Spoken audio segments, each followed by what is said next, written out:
Live and direct, live and I take no jive. Legalize it. Coming how much can a koala bear? Koala bear, koala bear. Koala bear. Barry pulls a joint out of his pocket. Bill says, "Great, Barry, a reefer." Hi, welcome back to another episode of the Koala podcast. And on this show, I've got Jordan Ash. He's a solo practitioner in California. I'll find out where he is in a second. He has quite a long background in the legal part of the California industry because he worked with a firm called Chevron until about, well, he'll tell me in a second, but early 2020s, I think, and then went out, brave man, by himself, and has got a few clients that have been involved a lot on the equity side of things in California. And as anybody who listens will know, equity is a nightmare throughout the entire country. And California, well, apart from New York, California does like to add an extra layer of icing on top of the confusion. Jordan, thank you very much for agreeing to be on the Koala. You came out of law school, you worked for another firm, you then went on and did some other work and now started your firm. You were saying to me in the preamble that your interest in equity came out of, and this is unsurprising, of course, work you're doing for a couple of clients. Are they specifically equity clients, or are they working in the equity space as part of what they're doing? Yeah, they're specifically equity clients. One in particular right now that I've been doing a lot of work with, and is actually just, I think could be considered my very first client, is a tier 1 social equity license. I think they're representative of all the equity licensees in the state of California, and I think their problems that they have right now are very indicative. Well, it just reminds me, of course, of the editorial I sent out in my LinkedIn newsletter, early in the week, where somebody, I think one of the guys from the, is it Beard Brothers or whatever they call themselves, put together the highlights of the latest LA meeting. And it's very informative in under 90 seconds of where we are at the moment. And I especially liked one of the presenters who led off the firecracker. I thought he was absolutely excellent. And as I said, he might have been a bit hip hop in his delivery, but that probably what he said in a few short sentences really explained where we are at the moment. Yeah, and the whole the drama that unfolded there, a lot of people may see it as maybe disruptive or to a degree unproductive. But I have a lot of empathy for the people that were in that room. The room exploded in applause for somebody who allowed themselves to be angry. And I know, of course, in Southern California, you've got to be as passive aggressive as you possibly can. But the idea that somebody showed emotion about this, that's exactly what we need, isn't it? Well, it's all we have left.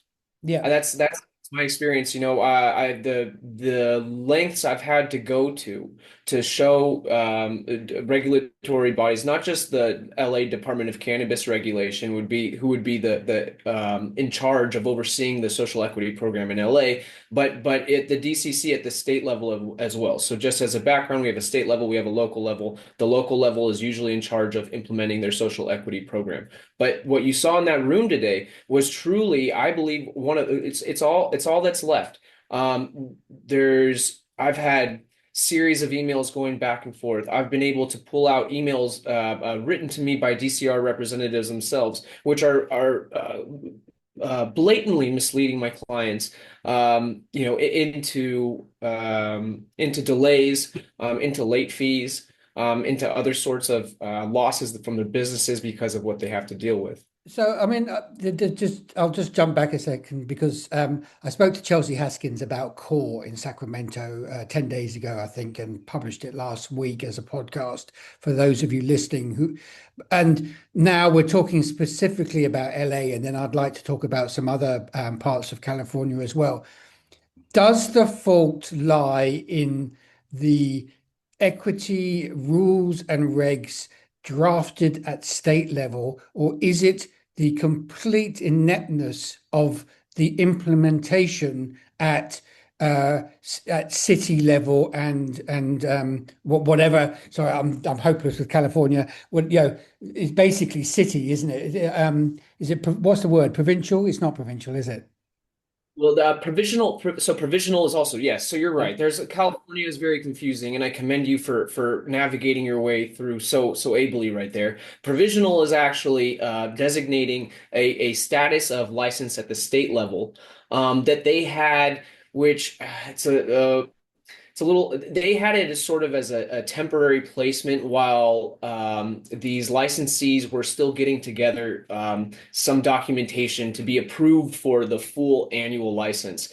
Really, what this came down to, in my experience, was applicants in 2018 did not have enough time to meet certain Environmental Quality Act requirements. So they've been given that time to do it. It's been very confusing. It's been a huge mess. And I can't say that anyone's really come out the better for it. And that includes the DCC and DCR. If their whole goal is to make the cannabis industry more profitable and easy for people, they've failed abjectly at that. But so in terms of, go back to that question, the state or the city level, I presume the state asked the city to implement. Is the city at fault for being appalling at implementing it, or is the state at fault for not providing the city with enough resources to provide the licensees with the knowledge, information, and everything else they need to run a business? That's a great question. And I think my answer has changed over the years several times. And where we're at now, and I've oscillated between, was it the framework that was put up in the beginning that set up a business environment which wouldn't allow social equity applicants to succeed? As with every other state in the country, bar none. I think in my current experience now, to that degree, I believe that there were big mistakes in writing the regulations by not allowing for proper exits for these social equity applicants. So at this point, I see the biggest problem with social equity individuals is that they're in a bloodbath of an industry right now. And the name of the game right now, as I see it, it doesn't matter if you're big or small, is who can bleed the longest. The social equity applicants obviously they can't. I mean, that's just it's only as long as the bank wants to keep them alive because they think they might get their money back. Yeah. Well, there's no money coming out of these social equity applicants anymore. And the social equity applicants, as a matter of fact, are now often stuck with a big bill. There's no help coming from the state level anymore for equity applicants either. So there used to be a little bit of a band-aid in that you had your fees forgiven or deferred when you were doing your license renewals. So that could be pretty substantial amount of money running into the tens of thousands of dollars. They're not doing that anymore. This is why, the question that you have is it the way that I understand it, is it the rules that have been set up or is it the implementation of the rules? And my answer is muddled because it's a little bit of both. Have these rules that were set up in this way. Now, as an example of poor implementation, you have LA Department of Cannabis Regulation receives certain funds to put towards their social equity program. And as an attorney for social equity individuals in Los Angeles, I can tell you that money did not find its way back to them. What it seems to have gone to was education programs and webinars, which of course are very helpful. But I believe what the issue was with these social equity individuals was the fact that they just weren't making money and they're losing money. And it is great to educate them. The laws certainly are very complex. Yeah, but all the money goes to pointless consultants in the middle who are talking, to be honest, excuse my French, they're talking out of their arse. They know less than the social equity guys about what the problems are with the industry. They just happen to be able to get better at getting money out of the state and the city. You bring up a good point, and one that I haven't thought too deeply on until this moment, which is that the educational material they even put out was very general. It was very ABC 101. You could have gone, I mean, in today's day, you could go on ChatGPT and get. Well, I was about to say, you go into any of the new AI things, and I mean, that's what those consultants probably did. And then they charged the city $100,000 to put some nice logos on it. More or less, yeah. They did a nice little Canva slide presentation. They put some nice graphics, but they were nothing that you and I couldn't figure out with about 5, 10 minutes. So to put millions of dollars towards that, I think is pretty shameful. Here's a question, and I didn't really ask Chelsea this about Sacramento because look, I've got a myriad of questions. Do people in California like to go to social equity dispensaries and buy their weed? There is no distinction that I see consumers making between a social equity dispensary and a non-social equity dispensary. For one, there's no advertisement that I typically see, that designates But this as there social. isn't exactly. There's not a designation like an organic, the equivalent of organic. I mean, if you're setting up a program like this and it's all about helping people who are further down the ladder and who have been through the wash, wouldn't that be the first thing you think about when you're creating a program like this? Because you want to encourage people who are, let's say, center to the left of politics to think, oh, when I buy my weed, you know what? I'm not going to go to Curaleaf. I'm actually going to go to these guys. We illustrate that we're doing this, they're doing this as a benefit for the state and a way of thinking about who and what California is. I think consumers in 2018, when this was novel, came out and really had more of a spirit of looking into these qualities of a brand, such as social equity, some of these more goodwill qualities, if you will. But what I've noticed over time, and this is what we see in the market, is that the consumer, if they decided in 2018, I like cannabis, I like to consume it, I'm going to go back every week to buy it. They're not going back every week to buy it because it's a social equity licensee. They're going back because the product's good and the price is good. Yeah. So at that point, your only support for social equity isn't the designation you're giving them. It's the financial ease, the financial benefit. Things like deferred fees were very helpful. An But I annual. presume it's also all those other things that California's been muddling about with, like, not allowing them to sell at a normal farmer's market, not allowing them to sell direct from places, all these sorts of things that are designed for SME type businesses in order that they can survive. That's exactly correct. That's exactly right. I really, the issue now isn't so much about identifying social equity individuals and elevating them and giving them a platform. There was a time for that. Now it is actually just to create a business environment where not only social equity individuals can succeed, but everybody else as well. Because the social equity individuals are in the same boat as non-social equity individuals. The biggest problem they have, though, is the fact that they can't get out. So what these regulations and laws did not put in place were ways for the social equity applicant to actually sell their company. So one Well, I mean, important factor. but on each side of that, there's an argument, isn't there? Because if you look at the East Coast, some of the bigger MSOs have been doing was just putting up individuals who Yeah. get licenses, and then they get a cheap license. That individual walks away with maybe 30 grand or something for a year's work, and Curaleaf are only paying 150 for something that they should be paying 5 million for. So, to give a little credit to the regulations here with that regard, is and at first it wasn't like this. They had to rewrite the rules so that the control remained with the social equity applicant. And you're right, this is a double bind because Yeah. on the front end, it doesn't allow these MSOs to put up these straw men, so to speak, to just put up Yeah, I somebody think was just to. it I read it, it was Kentucky a few months ago. It was out of control the way that, I mean, literally every single social equity license, bar none, was strawman, as you say.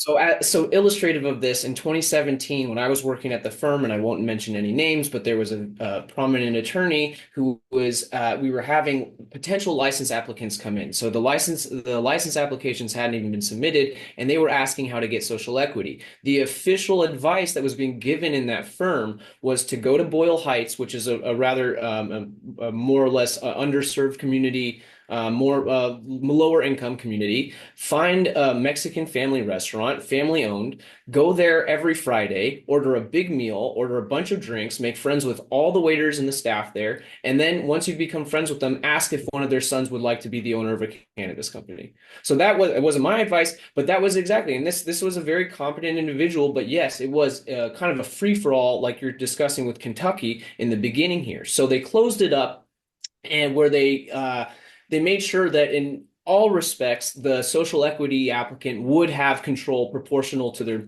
social equity tier. So if we're dealing with a tier one, that's 51% control. So that didn't allow these MSOs or these bigger corporate brands to come in to put people up to buy these licenses. But now on the back end, you have these social equity individuals who have their, 50% control of the company. That's locked in for them. Nobody can really touch it unless there's another social equity individual, but nobody wants to buy it.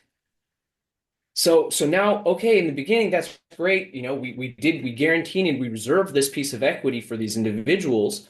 But now and importantly, the assumption there was that all these companies were going to do well. So I don't think anyone came up with an exit plan for these individuals because to me, it seems blatantly obvious that they should have written in something like, obviously, if you have a bunch of small people and they work together as a group, they're going to be more successful. So why aren't they allowed by law to create some sort of co-op that they can share costs, all these sorts of things? Yeah, they created a system where somehow an individual with a huge bank loan has to operate with in the same world as a group of business people who have clubbed together to buy a license and run a business and then grow it. But social equity, by its very nature, is going to start with individuals. And you could see in that room, in that short video, it was a bunch of individuals. I mean, the most sensible thing would be to create legislation that gave them at least an advantage amongst themselves to deal with their costs and deal with the way that they did, and then it just, I don't know. For me, it makes sense, but I know I don't understand why that doesn't work, because I know co-ops work with banking system. I lived in Oregon, so lots of banks work in that way, the financial system at a state level. Why aren't they smart enough to think about these ideas when they kick it off? I think so. What it's starting to sound like here, and I agree with you with this idea, or more of this kind of strategy of cooperation. This was the collective model, more or less, before Prop 64. This was the model that when I was growing up, I grew up in the San Francisco Bay Area. We had a lot of collectives. That's where it started, really. I mean, I remember Burner from Cookies was when he was a bud tender, or at least managing. But so that was a big part of it, and it was very much, and not exactly, and it wasn't formalized like this, but there was much more of this cooperative way of doing business. And obviously it worked, because look at Burner now.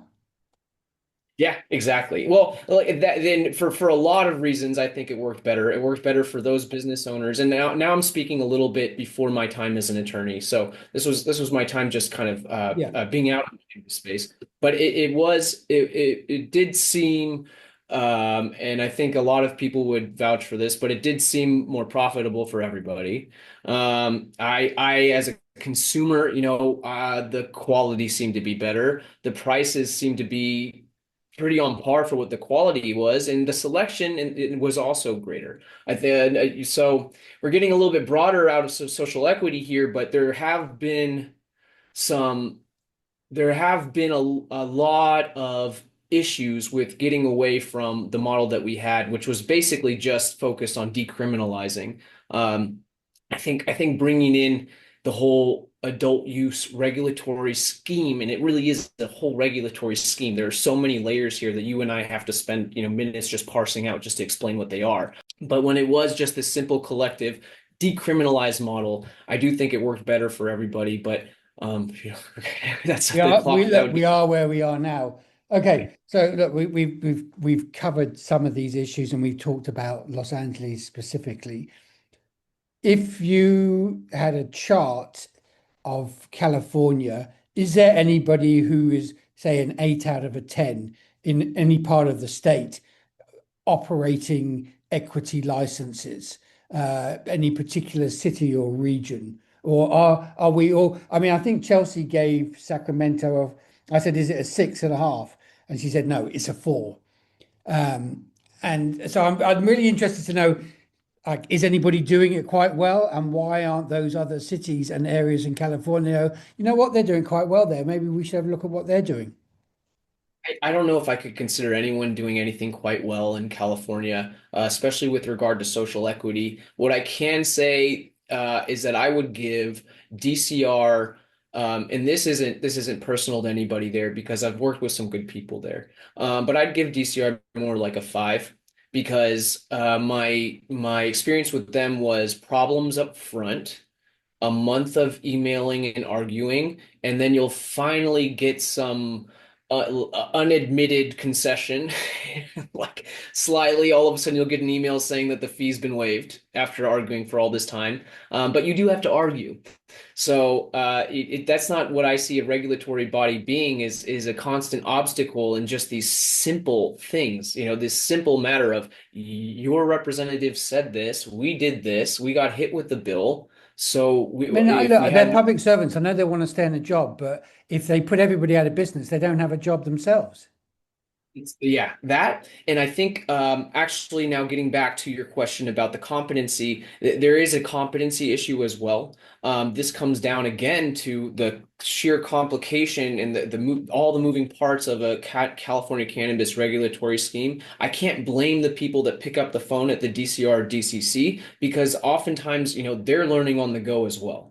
I remember, especially in the beginning of this, it was me and I had DCC representatives by name, and we were actually figuring out the law together as we went along because they Nobody couldn't knows. I they mean, look, and I agree with you totally because my number one thing, every conversation I have with anybody on the planet about any aspect of cannabis is it all comes down to education. And of course, in the US now, we've got a monopoly of what they call education by Green Flower, which isn't education at all. I mean, I'm not sure they even teach somebody how to sell weed properly that you couldn't learn in 5 minutes yourself. And this is the issue. There's a whole lot of relatively smart people, but with political and business ambitions, created it all and then gave it to everybody else to run and moved on to do whatever they do next. And there's been no support in terms of any level of education within the public sector, the private sector, that's formalized. And as I said, I seriously believe it's the biggest problem in the US in cannabis is not, no proper education. And in this administration nationally, education is a dirty word. So education and cannabis is a double dirty word. So I'm not seeing how any problems get solved anytime in the near future. if they're going to create a complicated system, which is going to be state versus local based, it's going to be expensive to start. You also have the specter of the federal legalization. What's that going to look at? Are we going to have 3 tiers? Are we going to have 2 tiers?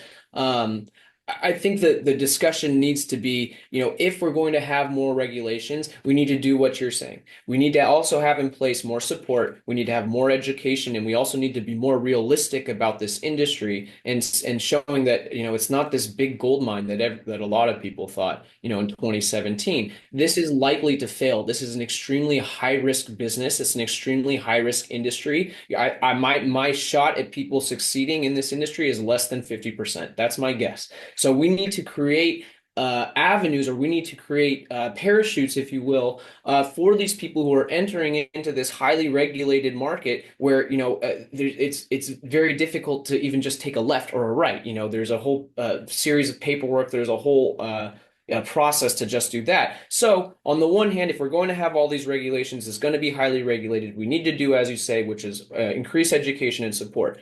I think the better route, though, which is kind of a turning the clock back moment now, the better route, though, is to remove these regulations. Obviously, this would be the dream of most cannabis operators.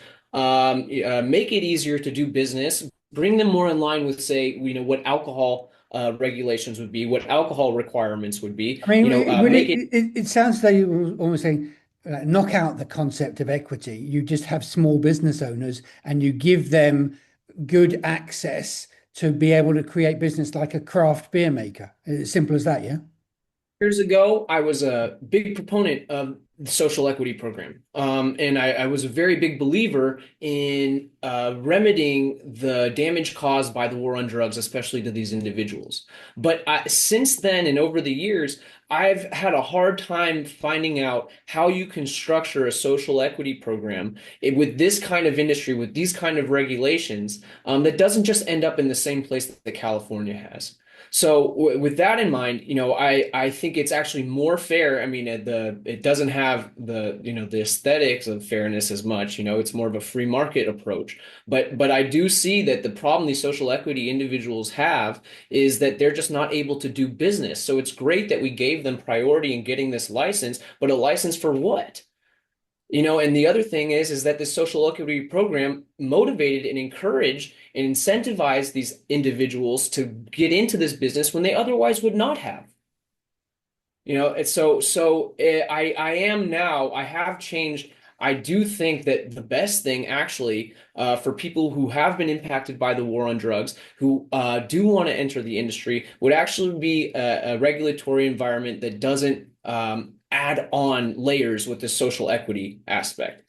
I think there needs to be a drawdown of regulations in general as far as testing, other things having to do with compliance, obviously taxes and fees. I think just creating a better business environment for all of these businesses will actually bring the most benefit to these individuals who were harmed by the war on drugs. And equity always implies a business where you sell stuff. But why can't it also imply all those other parts of business? Why can't somebody who was harmed by the war on drugs, they can be equally good at marketing, or as you just mentioned, testing, or I mean, why you can train and they can start businesses that, because every single equity business in the US, as far as I can work out, is you have a dispensary and you try and sell weed a la South Park, basically. And it's obvious. I mean, look, you and I've been dealing with cannabis lawyers since 2014, when I could count maybe 50 of them or less, who would, I think about 15 actually would call themselves cannabis lawyers.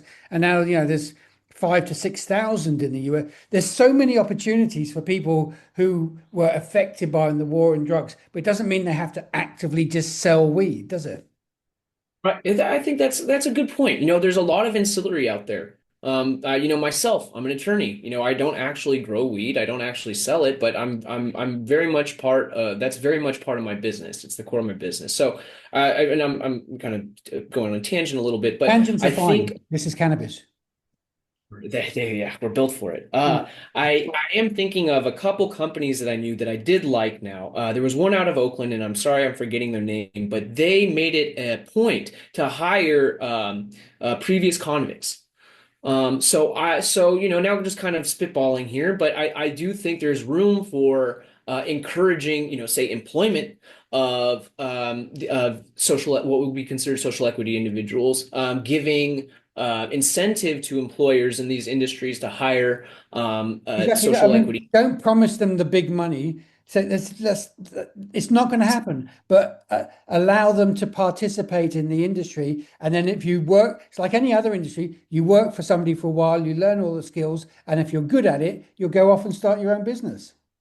And I think most individuals would come to a program like that because there is, like you're saying, it's not like, here, we're going to make you the owner of this company all of a sudden in one day. There is this opportunity to benefit. There is this opportunity to participate and to profit, but it's also not putting someone on the line for what ends up becoming a $2 million I operation. mean, you have you have training programs, etc. So after 3 years, you're not 5 million in debt, but you've actually got 150 in the bank, maybe, or you've paid off part of your mortgage, or all the common sense stuff that anybody else in any other industry throughout